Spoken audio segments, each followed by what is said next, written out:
शुभा सारखे पूर्ण वैराग्य ज्याचे, वसिष्ठा परी ज्ञान योगेश्वरांचे, कवी वाल्मिका सारखा मान्याचा, नमस्कार माझा सद्गुरु रामदास. मला वाटते अंतरित व्हावसावे, तुझ्या दासबोधाचे त्वावत व्हावे, अपत्यावरी पाजवी प्रेमग्रासा, महाराजया सद्गुरु रामदास. जय जय रघुवीर समर्थ सच्चिदानंद सद्गुरु स्वामी माधवानंद. हरि ओम हरि ओम हरि ओम. ब्रह्मी कल्पना न साहे, तेची तेथे उभी राहे, तयेसी शोधोनी पाहे तोची साधू. दशक 7वा, यामधला 7वा समास आहे. साधन प्रतिष्ठा निरूपण. समर्थ सांगत आहेत की ब्रह्मस्वरूपाला जेव्हा आपण जाणण्याचा प्रयत्न करत असतो तेव्हा कल्पनेला तिथे अजिबात स्थान नाही. पण बऱ्याच वेळेला असं होतं की आपण ध्यानाला बसलो की कुठल्या तरी कल्पना आपण करतो आणि जे सगळं छान होणार असतं ते त्याच्या ऑपोजिट व्हायला लागतं. आपण या शिबिरामध्ये सगळं प्रॅक्टिकल ॲस्पेक्ट्सच बघतो मेन करून. तर सगळ्यात रिकरिंग थीम जे असते ना, एक तर साधे नॉर्मल आपले व्यावहारिक विचार असतातच, पण त्याच्यापेक्षा अजून एक गोष्ट जी असते ती म्हणजे कल्पना. जेव्हा जेव्हा चांगलं ध्यान लागायला लागतं ना, तेव्हा तेव्हा कुठली तरी कल्पना येऊन सगळं छान लागलेलं ध्यान आपलं हे करून टाकते. त्यामुळे थोडंसं आपण बघायचा प्रयत्न करू. कल्पना म्हणजे काय तर इमॅजिनेशन. काहीतरी आपण इमॅजिन करतो. खरं म्हणजे कल्पनेला खूप महत्त्व आहे. दृश्य विश्वामध्ये जर आपण बघितलं तर कल्पना, सगळ्या जे जे इन्व्हेन्शन झालेत ना ते तर सगळे कल्पनेमुळे झालेले. आता जर का एरोप्लेनचं बघितलं तर असं म्हणतात की त्यांना एरोप्लेनची आयडिया कशी सुचली, तर ते वरती पक्षी उडत होते आणि त्यांना वाटलं की अरे यांचे विंग्स आहेत तर आपण आपल्याला असे विंग्स करायचे का, असं करून त्यांनी तो एरोप्लेन केलं की अरे हां त्याला विंग्स असतील आणि मग ते फ्लाय करेल. आणि मग ते कितीतरी वेळा त्यांनी त्याचं आयट्रेशन्स केले त्याच्यावरती आणि देन ते फॉर्म्युलाइज की अरे हां असं केलं तर ते उडू शकतं, एरोडायनामिक्स आणि हे ते सगळं छान होईल. पण म्हणजे कल्पनेला खूप महत्त्व आहे दृश्य जगतामध्ये. कुठलीही सायंटिफिक इन्व्हेन्शन व्हायची असेल ना तर त्याच्या मागे कल्पना ही असतेच.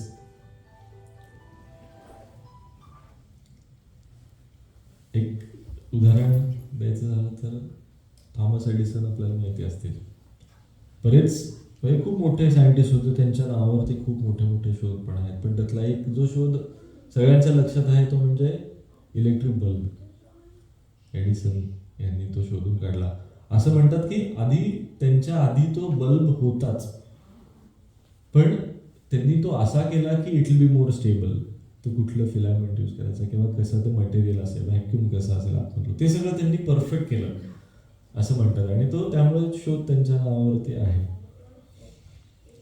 तर तो जेव्हा ते शोध लावत होते ना तेव्हा जवळजवळ 1000 वेळा ते फेल झाले. की शोध लावतात आणि ते जे मॉडेल आहे ते वर्क होत नाही आणि मग ते फेल व्हायचं.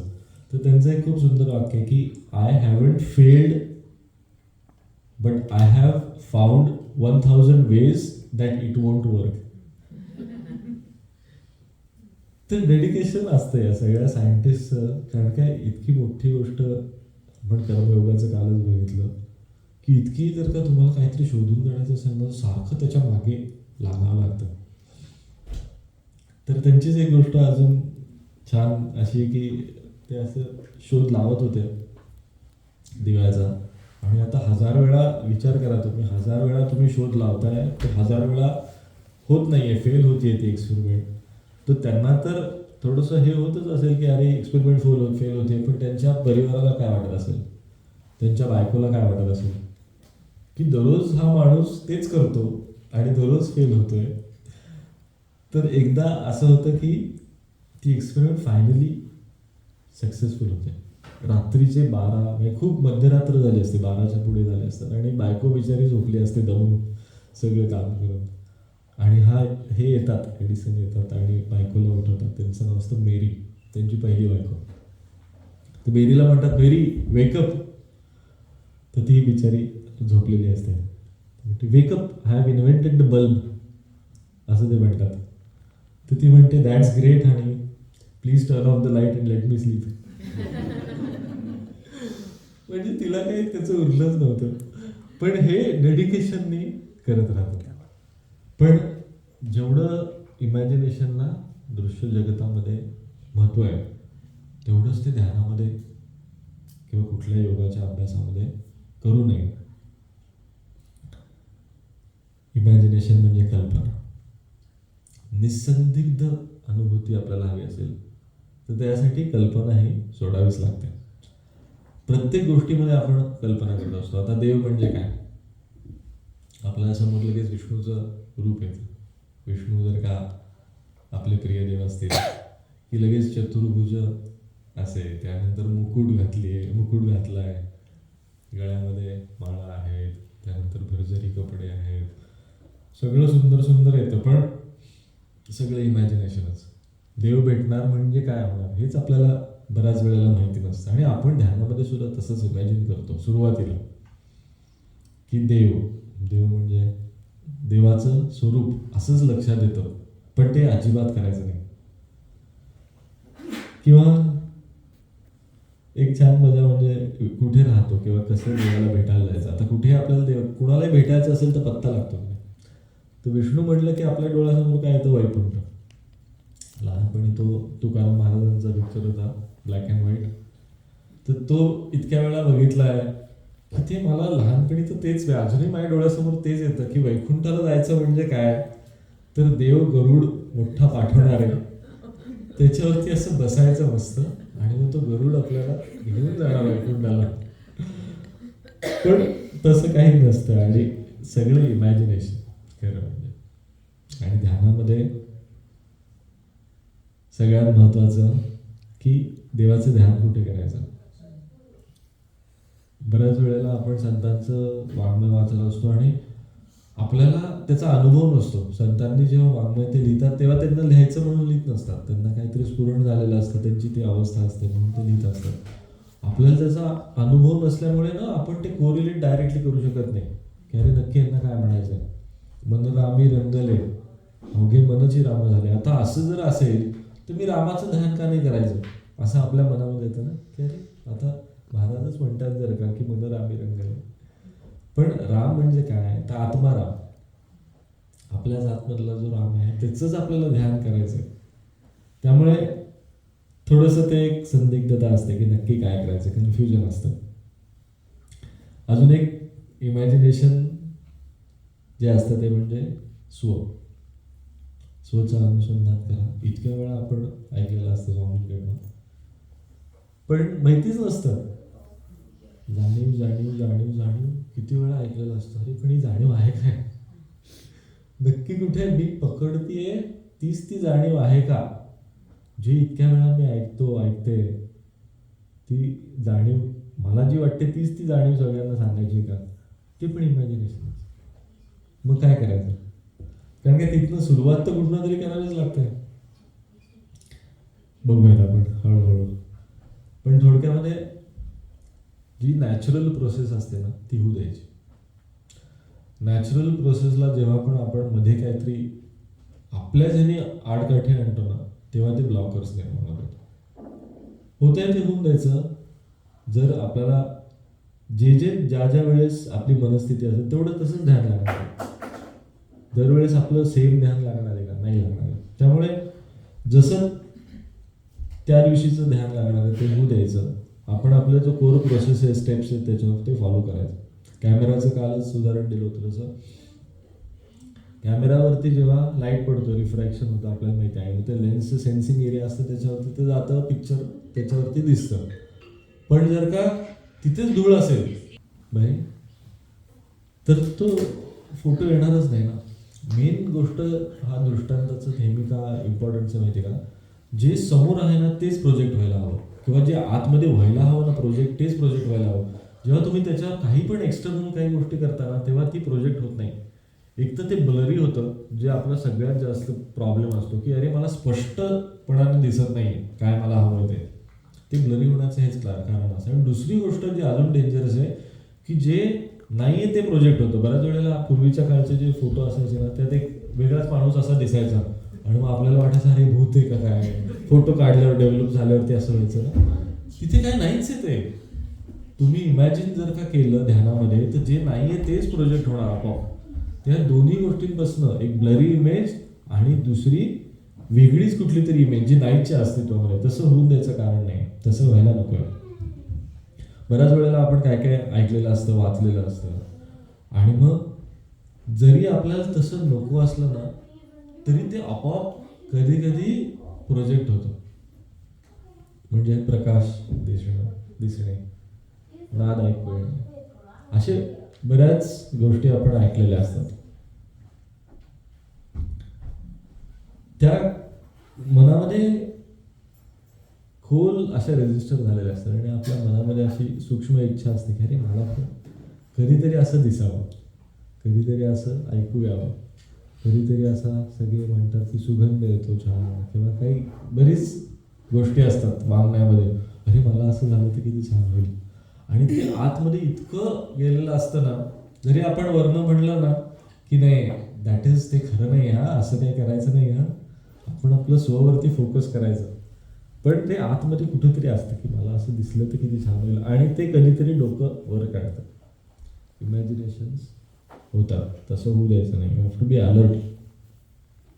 3 गोष्टी महत्त्वाच्या आहेत, की पहिली गोष्ट इमॅजिन करायचं नाही, जो नॅचरल प्रोसेस आहे तो होऊन द्यायचा. दुसरी गोष्ट,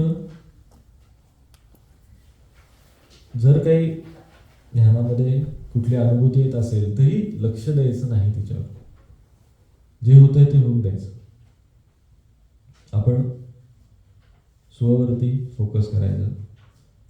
आणि तिसरी गोष्ट, कुठल्याही गोष्टीची वाट पाहायची नाही.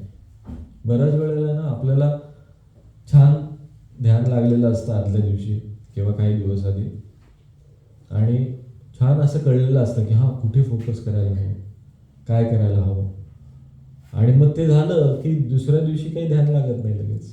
तसंच दुसऱ्या दिवशी परत विचारायला लागतात, आणि मग आपण वाट पाहत बसतो की अरे कधी लागणार आहे, कधी बरोबर तसं ध्यान लागणार आहे, किंवा कधी बरोबर माझं लक्ष तिथे केंद्रित होणार आहे. काही वाट पाहत बसायचं नाही. बरोबर होतं. काल आपण जसं बघितलं तसं ती प्रोसेस आहे. जोपर्यंत तुम्ही त्याच्यामध्ये पारंगत होत नाही तोपर्यंत you have to keep revisiting it. हळूहळू हळूहळू हळूहळू जसं जसं तुम्ही एक एक स्टेपमध्ये पारंगत व्हाल तशी पुढची स्टेप मग हळूहळू यायला लागेल. पण त्या स्टेपमध्ये आपल्याला निष्णात व्हायचं. त्यामुळे वाट बघत बसायचं नाही. होईल हळूहळू, प्रत्येक स्टेप होईल. काल आपण बघितलं तसं अवस्था आणि स्थिती हळूहळू होईल, आणि मग ती हळूहळू आपल्याला नेहमी अगदी हातची होईल असं होऊन जाईल. जे जे आपण करत असतो त्याचं एक रिझन असं आहे की बऱ्याच वेळेला हे दृश्य असतं ना तेच सगळ्यात मोठं अडसर असतं. जे जे आपण बघतो, जे जे ऐकत असतो ना ते सगळं आपल्या स्मृतीमध्ये असतं, आणि मग ते सगळं येऊन त्याच्याबद्दल आपल्याला इमॅजिनेशन व्हायला लागतं.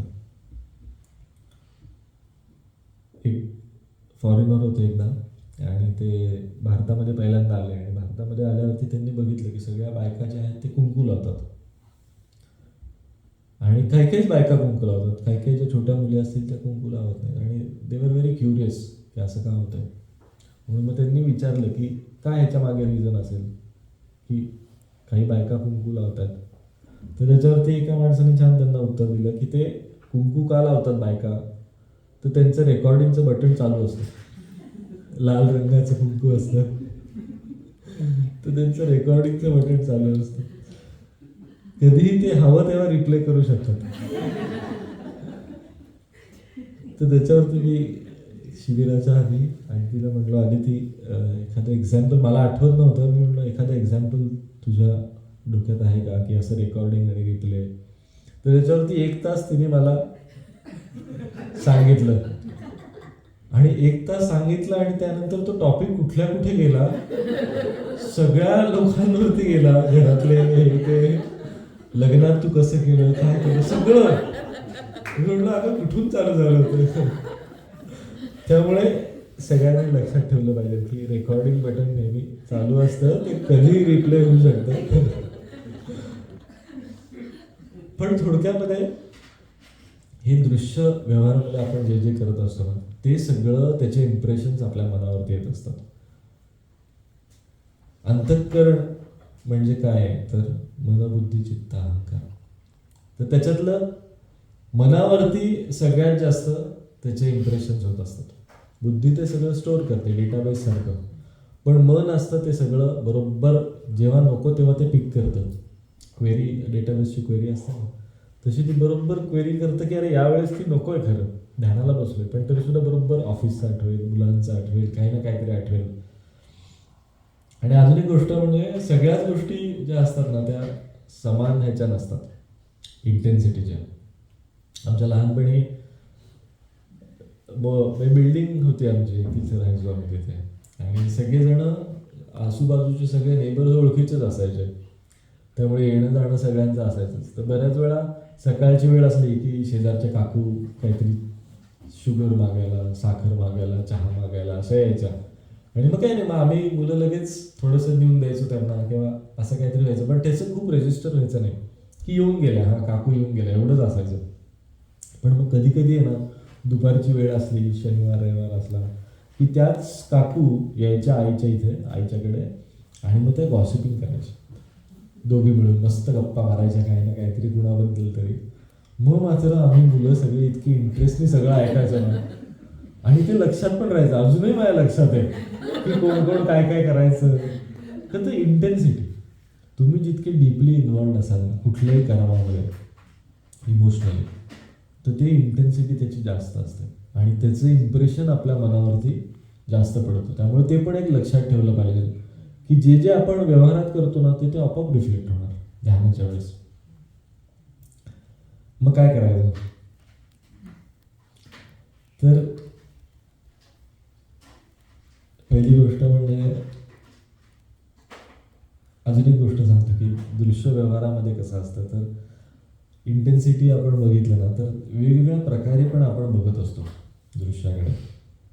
तर आपण कधी कधी नुसतं वाटेतनं जातो. आता इथे जेव्हा शिबिराच्या इथे येत होतो तेव्हा आपल्याला काय काय काय दिसत असतं, पण दॅट डझंट मीन की त्याच्या मनावरती खूप परिणाम होतोय. त्याचबरोबर आपण कधी कधी येताना असं एकदम, आता इथे हरणं खूप दिसली तर ते खूप सुंदर असतं, ते पण आपण बघतो. तर पहिल्या वेळेस येताना जे आपल्याला असतं ना ते फक्त दिसणं असतं, दिसणं, त्याचा काही खूप इम्पॅक्ट नसतो. हा येताना येताना काहीतरी दिसलं मला.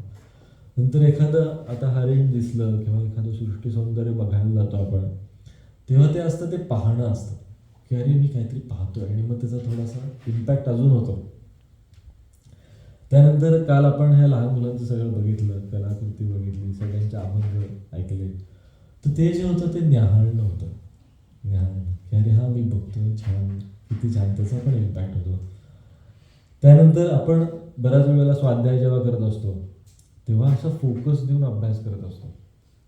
त्याला म्हणतात ईक्षण करणं, की अरे ह्याच्या मागे डीपर मिनिंग काय असेल. नुसतं वाचत नसतो, नुसतं पाहत नसतो, तर त्याच्यात खूप थॉट प्रोसेस असते, ईक्षण. आणि मग हेच जेव्हा ध्यानामध्ये आपण काहीतरी बघायला प्रयत्न करतो, अनुभव घ्यायचा प्रयत्न करतो, सेन्स करतो, तेव्हा ते प्रकर्षाने ईक्षण, प्रेक्षण, असं ते वेगवेगळे लेयर्स त्याच्यातले आहेत.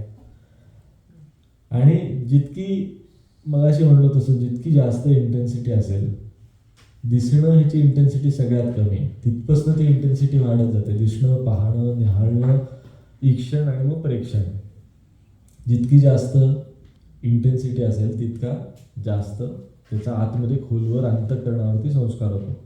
आणि तो झालेला संस्कार असतो तोच प्रोजेक्ट होतो नंतर हळूहळू.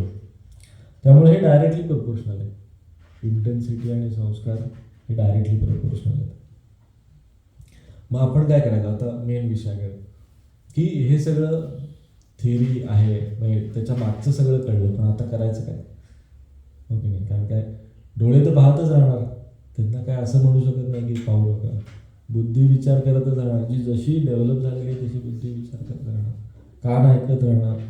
मग काय आपण करायचं काय, डोळे बंद करून राहायचं, तसं नाही करता येणार ना. तर महत्वाचं काय माहिती आहे का, की सावध राहायचं दोन्ही, व्यवहारात सुद्धा आणि ध्यानात सुद्धा. तर व्यवहारामध्ये कसं सावध राहायचं, तर जिथे जिथे आपल्याला आता हे आपण प्रोपोर्शनॅलिटी बघितली की नाही, की डायरेक्टली प्रोपोर्शनल आहे, तर व्यवहारामध्ये जिथे जिथे आपल्याला वाटेल ना की हे माझ्या मनावरती जास्त इंटेन्स होणार आहे, तिथे तिथे सावध राहायचं. थोडं आपल्या मनालाच आपल्यालाच कळलं पाहिजे की हे आता मला इथे थोडंसं अवघड वाटतंय, मी तिथनं पळालो पाहिजे. काही काही वेळेस असतं ना की बरेच जण काय काय खूप गप्पा मारत बसतात, थोड्या वेळ आपण ऐकतो, मग नंतर आपल्याला ते असं होतं की अरे जरा जास्त होतंय, तेव्हा मग पळ काढायचं तिथं. बऱ्याच वेळेला आपल्याला वाटतं की अरे समोरच्या व्यक्तीला काय वाटेल, पण वी आर हार्मिंग आवरसेल्फ तिथेच थांबून थोडंसं ऐकायचं. असं काही त्यांचं लगेच मन मोडायचं नाही की अरे मी जाते, असं नाही, पण हळू टॅक्टिकली आपण करू शकतो, वी कॅन डू दॅट. तर ते पहिली गोष्ट करायची. दुसरी गोष्ट, ध्यानाला बसलो की बऱ्याच वेळेला आपल्याला अनुभव येतो की अरे हां एक विचार आला, ठीक आहे, दुसरा आला, तो पण आपण हळूहळू तो कंट्रोल करू शकतो. पण एखादा असा इंटेन्स विचार असतो ना, काहीतरी एखादी गोष्ट घडून गेलेली असते पर्सनली, अगदी आपल्याला मनाला खोलवर अशी टच करून गेली असते, तो विचार मात्र आला ना की ती चेनच चालू होते, की मग मात्र ते काय आपल्याला थांबवण्याच्या पलीकडे जातं आणि ते खूप वेळानंतर आपल्याला कळतं की अरे ओ हा विचार झाला आणि मग ते सुरू झालं. तर तेव्हा मात्र अलर्ट राहिलं पाहिजे की अरे हा विचार आला, कुठलाही असू शकतो, पर्सनल ह्याच्यातला असू शकतो, ऑफिसमधला असू शकतो, हा विचार आला की मला थांबायचं, काही करून मला हा विचार पहिल्यांदाच स्टॉप करायचा, असा आपण निर्धार केला पाहिजे. म्हणजे मग ते इफेक्टिव्ह होतं. चेन चालू व्हायच्या आतच केलं पाहिजे. लहानपणीची एक गोष्ट सांगतो की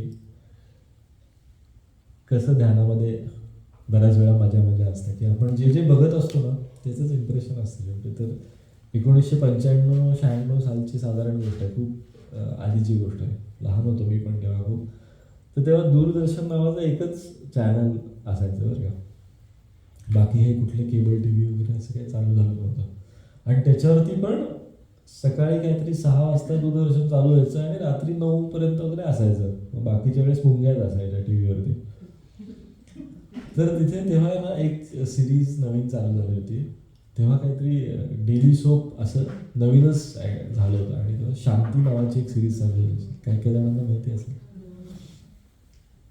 सगळ्यांनीच भांडण डोलवले. तर ती शांती नावाची सिरीज होती आणि दुपारी काहीतरी 2-2:30 वाजता ती असायची तेव्हा.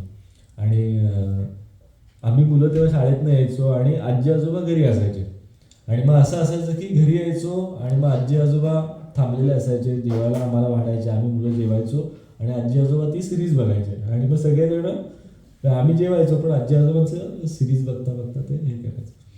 तर ती सिरीज मात्र खूप इम्पॉर्टंट असायची, दररोज असायची, एक तर डेली सोप, त्यामुळे दररोज शांतीला काय झालं असं वगैरे ते असायचं, आज काय घडलं वगैरे. आणि मग ते झालं की मग आम्ही मुलं आमचं होमवर्क वगैरे करायचो किंवा काय बाकी खेळायला जायचो आणि मग आजी आजोबा ध्यान करायचं 3:30-3:30 वाजता. तर एक दिवस असंच शांतीचा तो एपिसोड झाला आणि काहीतरी असा एपिसोड होता की त्याच्यामध्ये शांतीच्या बरोबर काहीतरी असं वाईट झालं आणि काहीतरी ऑफिसमध्ये किंवा काहीतरी असेल तिचं आणि इट वॉज नॉट गुड, एकदम असं शॉकिंग होतं ते. आणि ते आजी आजोबांना खूप असं वाईट वाटलं, आजोबांना एस्पेशली खूप वाईट वाटलं होतं मला. आणि मग नंतर ध्यानाला बसले, आम्ही पण सगळे मुलं खेळायला गेलो वगैरे, नंतर आलो, आजी आजोबा ध्यानाला बसले, ध्यान वगैरे झालं आणि ध्यान झाल्यावरती माझ्या आजोबांचं पहिलं वाक्य होतं की अरे अरे आज शांतीबरोबर असं नको व्हायला हवं होतं. तेव्हा आजी आजोबांना म्हणाले की स्वामीजी सांगतात त्याकडे तुमचं खूपच लक्ष असतं ना, स्वामीजी सांगतात की ध्यानामध्ये शांतीचा अनुभव यायला हवा, तुमच्या ध्यानामध्ये वेगळ्या शांतीचा अनुभव आलेला आहे. तर आम्ही खूप हसलो, पण खरंच आहे ते की जे जे आपण बघत असतो ना एक्झॅक्टली ते इंटरप्रेट आपलं बरोबर मन करत असतं, तेच प्रोजेक्ट करत असतं. एस्पेशली त्यामुळे सगळेजण सांगतात ना की ध्यानाच्या आधी जितकं कमी आपण काहीतरी वेगळं बघू. म्हणून सकाळची वेळ ध्यानाची का चांगली, तर फ्रेश असतो आपण, बाकी काही बघितलेलं नसतं. संध्याकाळी थोडंसं आपल्याला we have to spend some effort शांत होण्यासाठी आणि मग नंतर ध्यानाला बसायला लागतं. पण सकाळच्या वेळेला ते छान असतं. करायचं काय आपण हे बघतोय, तर हे सगळे कर्मेंद्रिय जे आहेत ते सगळे आपले व्यवहार करत असतात. मग आपण करायचं काय, तर बी अलर्ट, हे त्याच्यावरचं एकच सोल्युशन आहे. जे जे होतंय ना ते आपल्याला समजलं पाहिजे. मुख्य गोष्ट ध्यानामध्ये असं कधीच होता कामा नये की माझं ध्यान झालं आणि मला पत्ताच नाही लागला काय झालं. यू शुड नो एव्हरीथिंग, काय होतंय. अलर्टनेस खूप महत्वाचा आहे. कधी कधी असं होतं की अरे छान ध्यान लागलं मला, पण समजलंच नाही काय झालं. तसं नाही होतं का, समजलं तर पाहिजे आपल्याला. मे बी तेव्हा आपल्याला ते जाणवणार नाही, पण ध्यान झाल्यावरती मात्र अनालाइज करायला हवं की नक्की काय झालं होतं. बी अलर्ट हे सगळ्यात महत्वाचं. दुसरी गोष्ट म्हणजे तंद्री ध्यानामध्ये लागू शकते. जसं आपण बघताना तंद्री लागताना बऱ्याच वेळेला काही काही जणांना असते सवय की कुठेतरी बघतात आणि बघत राहतात आणि जे बघतायत तिथे लक्षच नसतं, त्याला म्हणतात तंद्री. आणि वेगळेच काहीतरी विचार मनामध्ये चालू असतात, पण लक्ष वेगळीकडे असतं. तर तशी तंद्री ध्यानामध्ये पण लागू शकते की एकीकडे मी सोहम मंत्राचं श्वासावरती बसवले, तिथे लक्ष आहे, पण बाकी थॉट्स दुसरीकडे चालूच आहेत. ती ध्यानातली तंद्री.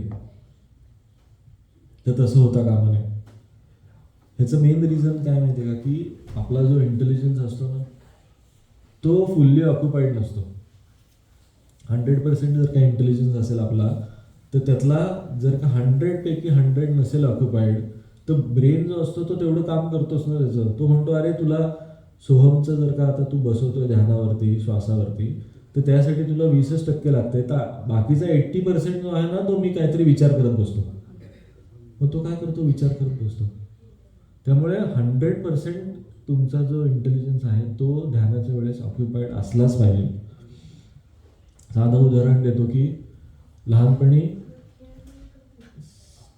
काही काही सवयी आई बाबा मुलांना लावत असतात. तर जसं आंघोळीला गेलो की भीमरूपी म्हणायचे, अशी एक सवय आई बाबांनी लहानपणी लावली होती. तर तेव्हा लहानपणी कसं असतं की आपल्याला पाठ व्हायला खूप वेळ लागतो. तर पहिले काही वर्ष इतकं ते फोकस नाही करायचं की अरे हा भीमरूपी सुरू झाली की पुढचा शब्द कुठला आहे, त्याच्या पुढे काय आहे, मग काही मिस तर नाही ना झालं. त्यामुळे लक्ष देऊन आपण करायचो, भीमरूपी म्हणायचो आणि ते लक्ष असायचं. आता पाठ झाली त्यामुळे आता लक्ष द्यावं लागत नाही. इंटेलिजन्स ऑक्युपाय होतो का, अजिबात नाही. 5% पण नाही होत. मग एकीकडे आपण भीमरूपी म्हणत असतो, एकीकडे आंघोळ करत असतो, एकीकडे विचार चालू असतात, आपण सगळं दिवसभराचं प्लॅनिंग करत असतो. का, ते इंटेलिजन्स इज नॉट ऑक्युपाईड. 100% ऑक्युपायच होत नाही तो. त्यामुळे जितकं आपण ध्यानामध्ये तो परफेक्ट 100% करू तितकं ते महत्वाचं आहे. बी अलर्ट आणि इंटेलिजन्स आपला कुठे आहे तो बघायला पाहिजे. ब्रह्मी कल्पनानच आहे तेची तेथे उभी राहे, तयेसी शोधनी पाहे तोचे शान. तयेसी शोधनी पाहे म्हणजेच अलर्ट. तयेसी शोधनी पाहे, शोधत नाही बसायचं. नाहीतर बऱ्याच वेळेला असं पण आता संतांनी लिहिलंय तयेसी शोधनी पाहे, अरे काहीतरी वेगळा प्रोसेस दिसते, चला शोधत बसू कल्पना. अलर्ट एवढंच त्यांना म्हणायचं की बी अलर्ट. काही प्रोसेसमध्ये काही चेंज नाही आहे. प्रोसेस जी आपण जी नेहमी करतो तीच आहे, फक्त अलर्टनेस आपला पाहिजे एवढंच समर्थांना इथे सांगायचं. तयेसी शोधनी पाहे तोची शान. साधू म्हणजे काय, मग आता फक्त संतांना सांगितलंय का, तर नाही. साधू म्हणजे खरा अर्थ जो साधना करणारा साधक आहे ते सर्वजण साधू आहेत.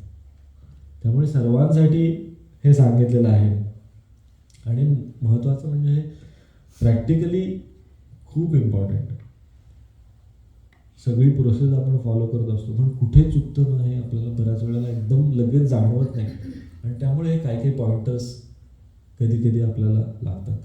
तर जसं आपण आज फक्त या गोष्टीवरती आज फोकस करण्याचा प्रयत्न केला की इमॅजिनेशन आणि बाह्य जगतावरती त्याचा इम्पॅक्ट असतो आणि आपण त्याच्यावरती काय करू शकतो, तर बी अलर्ट, एवढाच त्याच्यावरती उपाय आहे. तर आजचं जे सगळं होतं ते समर्थांच्या आणि स्वामीजींच्याच कृपेने झालं. आपण ते त्यांनाच समर्पित करू. हरिओम तत्सत. विठ्ठल विठ्ठल. जय जय रघुवीर समर्थ.